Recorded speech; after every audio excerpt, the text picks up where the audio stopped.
The master Prakash classes YouTube channel आप सभी लोगों का स्वागत करता है। तो शाम के 7 बज चुके हैं और रोज शाम को 7 बजे हम लोग आपकी आगामी परीक्षाएं उत्तर प्रदेश में यूपी टेट और सुपर टेट इन दोनों परीक्षाओं के लिए गणित के प्रैक्टिस सेट को सॉल्व करते हैं। तो गणित के प्रैक्टिस सेट को सॉल्व करने के ये हमारे 3 उद्देश्य हैं। अगर आप रोज प्रैक्टिस सेट देखते हैं तो भैया गणित हमें कुछ ना कुछ सीखना है, रोज हमें कुछ ना कुछ सीखना है। गणित रटने का विषय नहीं होता है। जिस प्रकार हम लोग सामान्य ज्ञान रटते हैं उस प्रकार प्रश्नों को रटना नहीं चाहिए। उस प्रश्न को किस तरीके से सॉल्व किया गया है, कौन सा मेथड उसमें यूज किया गया है, उन सारी चीज़ों को हमें सीखना है और हमें अपने कॉमन सेंस का भी यूज करते रहना है। दूसरा हमारा उद्देश्य है कि गणित में कुछ कॉन्सेप्ट होते हैं, वो कॉन्सेप्ट हमें पता होना चाहिए। अगर वो हमें जानकारी होगी तो हम प्रश्न को आसानी से लगा सकते हैं। तो हमें कॉन्सेप्ट भी आना चाहिए और ट्रिक का भी थोड़ा बहुत नॉलेज होना चाहिए। आपकी परीक्षा में जितने भी प्रश्न आते हैं उसमें से कुछ प्रश्न ऐसे होते हैं जिन्हें आप मौखिक ही सॉल्व कर सकें। उनके लिए आपको पेन उठाने की जरूरत नहीं होती है, यानी कि ऐसे प्रश्नों में आपके समय की बचत होती है। तो प्रश्नों को मौखिक सॉल्व करना भी आना चाहिए। ये 3 हमारे मेन उद्देश्य होते हैं गणित के प्रैक्टिस सेट को सॉल्व करने के। तो आज सुपर टेट और यूपी टेट के लिए हम लोग आपके प्रतिशत के 6 बेहतरीन प्रश्न लेकर आए हैं। तो परसेंटेज के इन 6 प्रश्नों को हम लोग चलिए सॉल्व करते हैं और देखते हैं इसमें कौन सा कॉन्सेप्ट यूज हो रहा है, कौन से ट्रिक का इस्तेमाल किया जा रहा है। पहला प्रश्न आप सभी लोगों के सामने है। प्रश्न को ध्यान से पढ़ लीजिए और जो प्रश्न होता है उसी में आपका आंसर भी छुपा होता है। प्रश्न को कैसे सॉल्व करना है ये आपका क्वेश्चन खुद ब खुद बताता है। जैसा कि आप यहाँ पर देख रहे हैं, यहाँ पर आप मिश्र धन वाला फार्मूला लगाएंगे। चक्रवृद्धि ब्याज में जो मूलधन और मिश्र धन वाली बात होती है उसको आप यहाँ पर यूज करेंगे। लेकिन हम यहाँ पर आपको मिश्र धन का फार्मूला या चक्रवृद्धि ब्याज वाले फार्मूले से प्रश्न को नहीं लगाएंगे, सिंपल तरीके से प्रश्न को लगाते हैं। देखिए प्रश्न में बोल रहा है कि पहले वर्ष जनसंख्या जो है 30% बढ़ती है और दूसरे वर्ष 15% कम होती है। तो जब क्रमिक हमारा परिवर्तन होता है तो उसके लिए हमें एक फार्मूला पता है x + y और प्लस के xy अपॉन 100। क्लियर। इसमें x की जो वैल्यू होगी कहाँ पर लिखे, चलिए यही लिख देते हैं।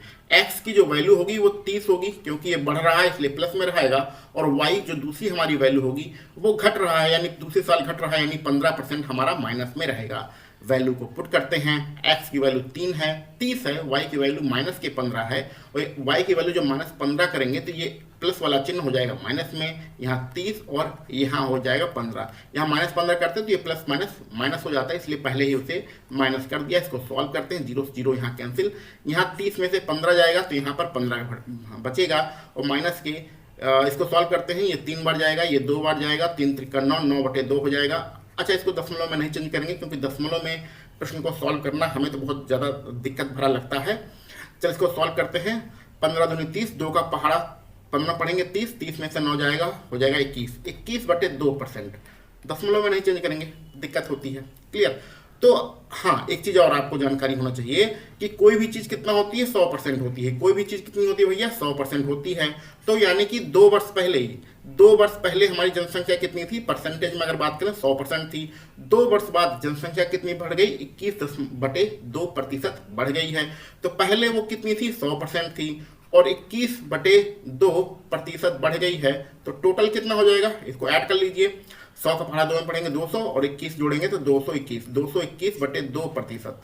तो ये जो परसेंटेज है 100%, ये 2 वर्ष पहले की जनसंख्या है और ये 221/2% जो आपको दिख रहा है ये 2 वर्ष बाद की जनसंख्या है। यहाँ पर साफ साफ लिखा है वर्तमान जनसंख्या। वर्तमान जनसंख्या कितनी है, 11,050, ये आपकी वर्तमान जनसंख्या है। अब इसको सॉल्व करने का अपना वही बाहुबली मेथड लगाते हैं। आप जो अगर प्रैक्टिस सेट, पुराने प्रैक्टिस सेट देखते होंगे तो बाहुबली मेथड आप सभी लोग बहुत अच्छी तरीके से जानते हैं। उसमें क्या करते हैं, जो संख्या दी होती है उसको हम लोग पहले लिख लेते हैं। क्लियर। उसका जो प्रतिशत होता है वो नीचे लिखते हैं। ये वर्तमान जनसंख्या है तो अब वर्तमान जनसंख्या वर्तमान प्रतिशत हमारा कितना है, 221/2। तो /2 यहाँ नीचे रहेगा, ये पलट के ऊपर चला जाएगा तो इसको पहले से ही ऊपर लिख लेते हैं। और जो निकालना होता है उस प्रतिशत से गुणा करते हैं। निकालना क्या है, 2 वर्ष पहले की जनसंख्या और 2 वर्ष पहले हमारा परसेंटेज कितना था, 100, यानी कि 100% से आपका गुणा करेंगे, इसको अलग कर देते हैं। क्लियर, बात समझ में आ रहा है, कोई यहाँ पर डाउट नहीं होना चाहिए। ये बाहुबली मेथड आप सभी लोग जानते होंगे, कोई इसमें दिक्कत वाली बात हम मुझे नहीं लगता होना चाहिए। तो आप मेन उद्देश्य हमारा क्या था इस प्रश्न में कि आपकी पहले 2 वर्ष पहले की जनसंख्या 100% दी गई थी, 2 वर्ष बाद कितना परिवर्तन हुआ है उसको पहले निकाल लीजिए। तो 21/2% का परिवर्तन हुआ है, 100 में आपने जोड़ा तो प्रतिशत में 2 वर्ष बाद हमारी जनसंख्या निकल के आएगी 221/2। अब बाहुबली मेथड लगाने के लिए जो संख्या दी होती है उसको लिखते हैं, उसका जो प्रतिशत होता है वो नीचे लिखते हैं। तो 2 वर्ष यानी वर्तमान का हमारा प्रतिशत कितना है 221/2, नीचे लिखा, 2 पलट के ऊपर चला गया। जो निकालना होता है उसकी गुणा कर देते हैं। निकालना क्या है 2 वर्ष पहले की जनसंख्या और 2 वर्ष पहले हमारा परसेंटेज कितना है 100। इसको सॉल्व कर लेंगे, अपना आंसर आ जाएगा। ये पूरा 5 बार कैंसिल हो जाएगा, 5 का 2 में गुणा करेंगे, 5 में 10 और कितना जीरो बचा 1 2 3 जीरो आपके और है, यानी कि 10,000 हमारा आंसर रहेगा। कहाँ पर 10,000? 10,000 आपका विकल्प सी है, विकल्प सी आपका यहाँ पर बिल्कुल सही रहेगा। क्लियर? पेन थोड़ा लैग कर रहा है, तो बिल्कुल कॉमन सेंस के तरीके से बिल्कुल सिंपल मेथड से प्रश्न को सॉल्व किया गया है। चलिए आगे बढ़ते हैं अगले प्रश्न पर। अगला प्रश्न आपके सामने है, 1 वर्ष पहले किसी गांव की जनसंख्या 100% थी। तो भैया कोई भी चीज कितनी होती है 100% होती है। तो 1 वर्ष पहले गांव की जनसंख्या कितनी थी, परसेंटेज में 100 थी, लेकिन यहाँ पर कितना दिया है 72,000, यानी कि 100% की आपको वैल्यू दे दी गई है 72,000। प्रवास के कारण यानी कुछ लोग काम धंधा करने के कारण बाहर चले जाते हैं तो 8% जनसंख्या कम हो जाती है। तो 100% में जब 8% कम होगा तो कितना होगा 92% होगा।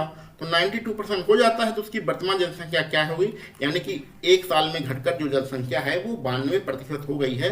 तो उस 92% की वैल्यू निकालनी है। कितना आसान प्रश्न, वही अपना पुराना मेथड लगा दो, बाहुबली मेथड। इसको हम लोग बाहुबली मेथड के नाम से जानते हैं। जो संख्या दी गई है उसको वैल्यू लिखिए, उसका जो परसेंटेज है उसको नीचे लिखिए, कितना है 100। जो निकालना है मल्टीप्लाई कर दीजिए, 92 से मल्टीप्लाई कर दीजिए। अब ये परसेंटेज हटा के 100 मत लिखिएगा, परसेंटेज हटा के कुछ लोग 100 लिखने लगते हैं। भैया ये परसेंटेज कैंसिल आउट हो जाएगा। क्लियर? ये 2 जीरो से कैंसिल आउट हो जाएंगे। 72 का 92 में गुणा कर लीजिएगा, और अगर गुणा हाँ चलिए कर लेते हैं, कोई दिक्कत की बात नहीं है। हम यहाँ पर आपको ये बताना चाह रहे थे कि ये आखिरी वाली 2 और आखिरी वाला यहाँ 2, ये 2 का 2 में गुणा कर देंगे तो पीछे 4, यहाँ पीछे 0 है, 0 लिख के 4 आना चाहिए, तो ये हमारा आंसर होगा। यानी विकल्प के माध्यम से इस प्रश्न को सॉल्व कर सकते थे, लेकिन 2 संख्याओं में पीछे 4 है, 4 0, यानी 0 तो पीछे रहेगा ही, और 0 से पहले हमारा 4 आना चाहिए, क्योंकि 2 का 2 में गुणा करेंगे तो 4 होता है। इसलिए इकाई के अंक के आधार पर हम लोग अगर बहुत सारे प्रश्नों में गुणा नहीं करते हैं, उसके आधार पर आंसर निकाल लेते हैं, लेकिन यहाँ 2 आपके विकल्प में आ रहा है, इसलिए आपको गुणा करना ही पड़ेगा। और जब गुणा करेंगे तो 6624 और आपका 0 आपका आंसर रहेगा। विकल्प सी यहाँ पर बिल्कुल सही होगा। गुणा आप मल्टीप्लाई आप कर लीजिएगा। ठीक है, आगे बढ़े, कोई दिक्कत नहीं होनी चाहिए। आगे बढ़ते हैं, बहुत ही बेहतरीन प्रश्न है, ध्यान से पढ़िए। एक चुनाव में उम्मीदवार है, एक्स नाम का कोई उम्मीदवार है, उसको अच्छा यहाँ पर एक चीज़ और आपको बता दें कि जब भी हम प्रश्न को सॉल्व करते हैं तो उसमें कुछ ऐसी चीज़ें लिखी होती है, ऐसे शब्द लिखे होते हैं जिस पर हमें विशेष रूप से ध्यान देना चाहिए। जैसे कि यहाँ वैध और अवैध 2 प्रकार के वोट लिखे गए हैं। तो एक्स नाम का कोई उम्मीदवार था, वो वैध मतों के 70% मत को उसने प्राप्त किया। यदि कुल मतों के 20% मतों को अवैध घोषित कर दिया जाता है, यानी कि जितना वोट पड़ा था उसमें 20% बेकार हो गए, उनकी गिनती नहीं किया गया, तो मतों की कुल संख्या कितनी है आपका 6,40,000 है। तो उम्मीदवार के पक्ष में कितने वोट मिले। अब ध्यान से बात को समझो, जो हमारी टोटल वोटिंग होती है, टोटल जो वोट पड़ते हैं वो 100% पड़ते हैं। बात को ध्यान समझो, यहाँ दूसरे लाइन से स्टार्ट करते हैं। कुल मत कितने पड़े 100% पड़े, लेकिन उसमें 20% मतों को अवैध घोषित कर दिया गया, यानी कि उनकी गिनती नहीं की गई। तो जब 20% अवैध घोषित हो गए तो बचा कितना 80%, यानी हमें काम किसका है 80% से हमें मतलब है, उस 20% जो बेकार हो गया उससे कोई मतलब नहीं है। अब जो एक्स नाम का उम्मीदवार है वो 80% वोटों में कितना पाता है 70% पाता है। 80% में 70% पाता है। 80 एक मिनट पानी पी लेते हैं।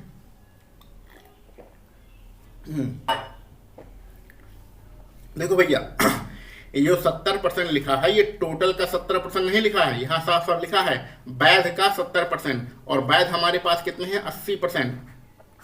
तो जो एक्स नाम का उम्मीदवार है वो 80% का 70% वोट पाता है। इसको फिर से समझते हैं, यहां से स्टार्ट करते हैं। टोटल हमारे पास कितने वोट हैं 6,40,000। क्लियर?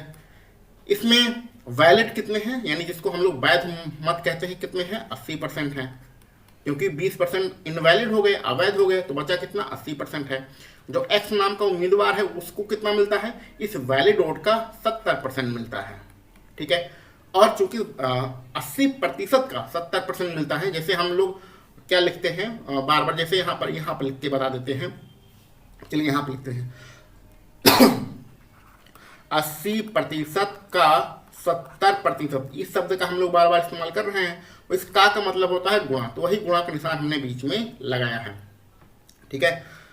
आपका ये समीकरण बन गया, इसको सॉल्व कर लीजिए, आपका आंसर आ जाएगा। ये परसेंटेज हटा के यहाँ 100 नीचे लिखिएगा, 2 जीरो कैंसिल करिएगा, 70% हटा के 2 जीरो 100 नीचे लिखेंगे, कैंसिल और कर लेंगे, गुणा भाग आप लोग कर लीजिएगा, कोई दिक्कत नहीं है, गुणा भाग करना आना चाहिए भाई, जोड़ना घटाना गुणा भाग से आप लोग डरिए मत, ये सब आपको आना ही चाहिए। अगर इतना भी नहीं कर पाएंगे तो बहुत ही दिक्कत होगी, पहला विकल्प इसका बिल्कुल सही रहेगा, गुणा भाग आपको आना ही चाहिए, ठीक है।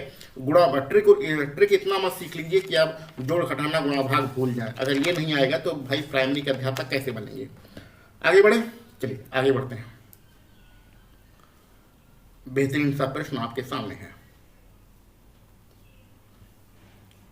एक ही आय का 80% हिस्सा खर्च करता है। अच्छा चलिए, जब आप लोगों को नौकरी मिल जाएगी तो कुछ ना कुछ सैलरी मिलेगी, जिसको हम लोग आय कहते हैं। उस सैलरी में आप लोग क्या करेंगे कि बहुत सारा रुपया खर्च कर देंगे, उड़ा देंगे, जैसे कि हमसे उड़ जाता है, बचता कुछ नहीं है। और कुछ रुपया आप क्या करेंगे, बचत करेंगे। बचत करना बहुत जरूरी होती है, लेकिन क्या करें, बच नहीं पाता है, ठीक है। तो यही हमारी कहानी है, जब आपको नौकरी मिल जाएगी तो यही आपकी भी कहानी रहेगी। अब आगे बढ़ते हैं, प्रश्न को पढ़ते जाते हैं। जब भी हम कोई रुपया कमाते हैं तो हमारा यही हाल होता है, जो हम रुपया कमाते हैं उसमें से कुछ रुपया खर्च होता है, कुछ रुपया बचत होती है। अब ए भाई साहब क्या कर रहे हैं, ए का हम मान लेते हैं 100 रुपया, क्योंकि यहाँ रुपए की बात तो हो रही तो हम अपने हिसाब से मान लेते हैं। तो ए जो भाई साहब थे वो 100 रुपया कमाते थे, अपनी आय का 80% खर्च करते हैं। तो 100 रुपये में से 80%, तो 100 का 80% कितना होता है, 80 होता है। तो 100 का 80 रुपया खर्च कर दिया, तो जब 100 का 80 रुपया खर्च कर दिया तो स्वाभाविक सी बात है बचत कितनी हो गई, 20 रुपया हो गई। तो इस प्रश्न को हम अपने हिसाब से मोड़ रहे हैं, अपने हिसाब से सॉल्व कर रहे हैं, आप बस समझते जाइए। आगे बढ़ते हैं। जब उसकी आय 30% बढ़ जाती है, अभी कितना कमा रहा है, 100 रुपया, तो 100 रुपया में जब 30% बढ़ जाएगा तो कितना रुपया बढ़ेगा भैया, 30 रुपया। 100 रुपये में जब 30% बढ़ेगा तो 30 रुपया ही तो बढ़ेगा, तो यानी कि उसकी रुपया कितना हो जाएगा, 130 रुपया कमाने लगेगा, ठीक है। जैसे कि हम अध्यापकों को, जब आप अध्यापक बनेंगे तो भैया जुलाई में इंक्रीमेंट आता है, तो हर जुलाई में आपका वेतन बढ़ जाएगा, उसकी चिंता मत करिए। और जब डीए हुए बढ़ेगा तब तो बढ़ ही जाएगा, ठीक है। तो अभी हम प्रश्न को यहाँ तक पहुंचे हैं, उसकी आय 30% बढ़ जाती है तो उसका खर्चा भी 30% बढ़ जाता है। तो जब हमारी इनकम बढ़ती है ना, तो हमारी खर्चा भी बढ़ जाती है। हम नया फ्रिज ले आएंगे, नया एसी ले आएंगे, नया टीवी ले आएंगे, तो इस प्रकार से खर्चे भी बढ़ा लेते हैं। तो अभी उसका खर्चा कितना है, 80 रुपया है, वो अपना खर्चा भी 30% बढ़ा लेता है। तो 80 रुपया था, और जब 30% बढ़ा लेगा तो 80 का 30% निकाल लो, तो उसको सॉल्व कर लीजिएगा, 8 तक 24 रुपया होगा। तो यानी 24 रुपया उसका खर्चा बढ़ जाता है। तो पहले 80 रुपया खर्चा करता था, 24 रुपया खर्चा और बढ़ गया, तो कितना रुपया हो गया उसका खर्चा, 104 रुपया हो गया। जब 104 रुपया वो खर्च कर देगा, 130 रुपया कमाएगा, वो 104 रुपया खर्च कर देगा, तो भैया बचाएगा कितना, बचाएगा 26 रुपया। तो अब इसी बचत से हमें मतलब है, इसी बचत से हमें मतलब है। आगे बढ़ते हैं, उसकी बचत में कितने प्रतिशत की कमी या वृद्धि हुई, ठीक है। अब ध्यान से देखो, पहली कंडीशन में उसकी बचत 20 रुपया थी, दूसरी कंडीशन में उसकी बचत 26 रुपया है, यानी कि स्वाभाविक सी बात है वृद्धि हो रही है। कितने रुपए की वृद्धि हो रही है, 6 रुपये की। अब इस 6 रुपये की वृद्धि को परसेंटेज में चेंज कर दो, आपका आंसर आ जाएगा। तो जितनी वृद्धि होती है उसको ऊपर लिखते हैं, कितनी हो रही है, 6 रुपये की का इंक्रीमेंट हो रहा है, वृद्धि हो रही है। कहाँ से हो रहा है, 20 से हो रहा है, 20 रुपये से बढ़कर ही तो 26 हो रहा है, तो जहाँ से बढ़ता है उसको नीचे लिखते हैं, और परसेंटेज में चेंज करने के लिए 100 का मल्टीप्लाई कर देते हैं, इसको सॉल्व कर लेंगे। 20 से ये 5 बार कैंसिल होगा, और ये हो जाएगा 6 पंचे 30, यानी 30% आपका आंसर आएगा। 30% वृद्धि, तो इंक्रीजमेंट आपका 30%, ये वाला विकल्प डी आपका सही रहेगा। ये सी वाला मत करिएगा, सी वाले में भैया डिक्रीजमेंट हो रहा है, यानी कि कमी हो रही है, उसका कम नहीं हो रहा, उसका बढ़ रहा है, 20 रुपये से 26 रुपये हो रहा है, बढ़ रहा है, यानी कि विकल्प डी आपका सही रहेगा, इंक्रीमेंट, यानी कि 30% की वृद्धि। क्लियर, ठीक है ना भैया। चलिए आगे बढ़े, बहुत ही आसान प्रश्न था, बिल्कुल सिंपल कॉमन सेंस के तरीके से प्रश्न को सॉल्व किया गया। आगे बढ़ते हैं। क्या बेहतरीन प्रश्न है। प्रश्न को ध्यान से पढ़िए। चलिए सॉल्व करते हैं प्रश्न को। इस प्रश्न के कहने का मतलब है कि कोई पेपर हो रहा है और पेपर कितने नंबरों का है, 120 नंबरों का है। तो 120 नंबरों के पेपर को दो भागों में आप पहले डिवाइड कर लो। पहले भाग में 60 प्रश्न करो और दूसरे भाग में 60 प्रश्न करो। ठीक है, चलो कर लिया। अब प्रश्न को ध्यान से पढ़ते हैं और जैसा जैसा बताएगा वैसा वैसा हम लोग करते जाएंगे। 120 नंबरों का एक पेपर है। अनुराधा ने पहले 60 प्रश्नों में 65% प्रश्न सॉल्व किए। तो पहले 60 में 65%, यानी 60 का हम लोग 65% हमें निकालना पड़ेगा। कितना होता है तो इसको हम लोग यहाँ पर निकाल लेते हैं। 60 का मतलब होता है गुणा, और 65% के निशान हटाएंगे तो नीचे आ जाएगा 100। इसको सॉल्व कर लेते हैं। 1 0 से 1 0 कैंसिल हो गया और 5 में 10 हो गया और 5 1 5, 5 3 15 और कितना होगा 13 6 78।